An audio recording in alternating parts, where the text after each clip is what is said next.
నా పేరు మల్లారెడ్డి అండి. దర్శి మండలం చలివేంద్ర గ్రామం. మేము 10 సంవత్సరాలుగా దానిమ్మ తోటలో సాగు చేస్తున్నాం. ఈ 2 సంవత్సరాల క్రితం విపరీతమైన బ్లైట్ వచ్చి మా తోటకి విపరీతమైన 100% బ్లైట్ వచ్చి తీసేసామండి. తీసేసి మళ్ళీ ఒక 6 నెలలు గ్యాప్ ఇచ్చి మళ్ళీ మొక్కలు నాటాను. మొక్కలు నాటితే మరి 4-5 టన్నులు, ఎకరానికి 4-5 టన్నులు వస్తాయి అనుకున్న కాయలు కూడా బ్లైట్ వచ్చి విపరీతమైన బ్లైట్ వచ్చి అంతా 1 టన్ను 2 టన్నులు కూడా వచ్చే పరిస్థితి లేదు. ఈ బ్లైట్ వల్ల ఈ దరి చుట్టుపక్కల గ్రామంలో 400 ఎకరం దాకా ఉంది. దరి చుట్టుకొని 4-5 కిలోమీటర్ల చుట్టూ ఎటు చూసినా బ్లైట్, విపరీతమైన బ్లైట్ వల్ల రైతులు చాలా నష్టపోతున్నారు.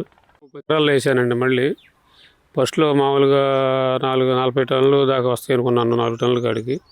ఇప్పుడు 1 టన్ను కూడా వచ్చే పరిస్థితి లేదు.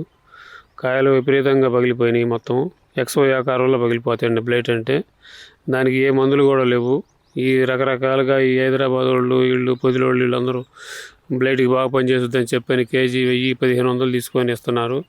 రైతులు దీనికి తగ్గుద్దేమని ఆశపడి విపరీతమైన పెట్టుబడి మందుకు కూడా కొడుతున్నాం. ఏ మందులకి కంట్రోల్ కావట్లేదు.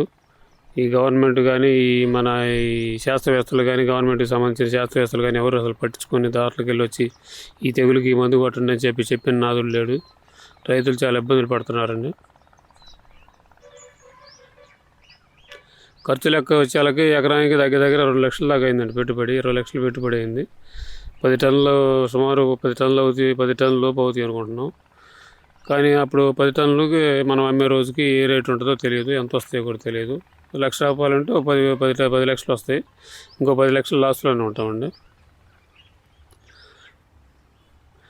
అసలే పూర్తిగా దిగుబడి తగ్గిపోయింది కాబట్టి ఇంకా కొంచెం క్వాలిటీ మెరుగు కోసం ఈ చీరలు కట్టామండి పైన. చీరలు ఎందుకు కట్టామంటే ఈ మంచు టైంలో మంచుకు తడిసి కాయ నైట్ అంతా కాయ తడిసి ఎండ 10-11ంటికి ఎండ వచ్చేళ్ళకి ఎండ తగిలి ఇంకా సన్బర్న్ ఎక్కువ వచ్చిందండి. కాయ మీద నల్ల మచ్చలు ఎక్కువ వస్తాయి. ఆ క్వాలిటీ కోసం కొంచెం క్వాలిటీ మెరుగ్గా ఉంటుందని చెప్పి చీరలు కట్టామండి. ఆర్టీవీకి స్వాగతం. నేను మీ శ్రీనివాస్. ప్రకాశం జిల్లా అన్ని రంగాల్లో వెనుకబడినప్పటికీ ఉన్న కొద్ది గొప్ప వనరులతోటి కూడా పూర్తిగా వ్యవసాయ రంగం అయితే కొద్దిగా ముందుగా నడుస్తుంది. మెట్ట ప్రాంతాల్లో పొగాకు, కొద్దిగా నీటి వనరు ఉన్న ప్రాంతాల్లో వరి, అదేవిధంగా పళ్ళ తోటకు ప్రసిద్ధి ప్రకాశం జిల్లా. పశ్చిమ ప్రకాశంలో ముఖ్యంగా ఇటీవల కాలంలో వాణిజ్య పంటలకు ప్రాధాన్యత ఇస్తూ దానిమ్మ, బొప్పాయి పంటలకైతే మొగ్గు చూపుతున్న పరిస్థితి. గత కొన్ని సంవత్సరాలుగా దానిమ్మలో అధిక దిగుబడి వస్తున్న నేపథ్యంలో 100 ఎకరాల్లో సాగు చేస్తున్న దానిమ్మ రైతులకు ఈ సంవత్సరం వరుస తుఫాను నేపథ్యంలో కూడా వారికి కొంత నష్టం వాటిల్తుందని చెప్పుకోవచ్చు. ఎందుకంటే దానిమ్మ పంట మీద ఎన్నో ఆశలు పెట్టుకున్న ఈ దానిమ్మ రైతులకి ఈ వరుస తుఫాన్ల వల్ల కూడా పంట దిగుబడి తగ్గిపోయి పూర్తిగా కూడా క్వాలిటీ నాశనం అయిపోయిన పరిస్థితి. తెగులు వ్యాపించి పంట చేతికి రాని పరిస్థితి. సుమారు ఎకరాకు ₹1,00,000 నష్టం వాటిల్లని చెప్పేసి రైతులైతే లబోదీపమంటున్నారు. అసలు దీనికి గల కారణాల మీద కూడా వ్యవసాయ అధికారులు పరిశోధనలు అయితే చేస్తున్న పరిస్థితి. ఏదేమైనప్పటికీ ఎకరాకి సుమారు 6-7 లక్షలు ఆదాయం రావాల్సి ఉండగా ఇప్పుడు కేవలం 3-4 లక్షలకే పడిపోవటం, దిగుబడి తగ్గిపోవటం, క్వాలిటీ తగ్గిపోవటం, కొనేవారు కరువైపోవడంతో కూడా దానిమ్మ రైతులైతే తమ ఆవేదన వ్యక్తం చేస్తున్న పరిస్థితి.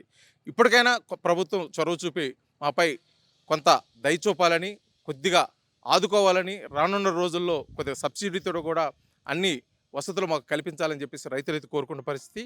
ఏదేమైనప్పటికీ ఇప్పుడు వరకు వారికి వస్తున్నటువంటి దిగుబడి పూర్తి స్థాయిలో తగ్గిపోవటం, క్వాలిటీ లేకపోవడం కూడా రైతులైతే తమ ఆవేదన వ్యక్తం చేస్తున్న పరిస్థితి. పశ్చిమ ప్రకాశం జిల్లాలో 100 ఎకరాల్లో సాగు చేస్తున్న దానిమ్మ రైతులైతే తమ ఆవేదన వ్యక్తపరుస్తున్న పరిస్థితి అయితే పశ్చిమ ప్రకాశం జిల్లా నుంచి కనిపిస్తుంది. వీడియో జర్నలిస్ట్ లక్ష్మణ్తో శ్రీనివాస్, ఆర్టీవీ, ప్రకాశం జిల్లా. Local to global news at your finger tips. మీ చేతిలో ఒక ఆయుధం. డౌన్లోడ్ రా TV app. Media legend Ravi Prakash is back.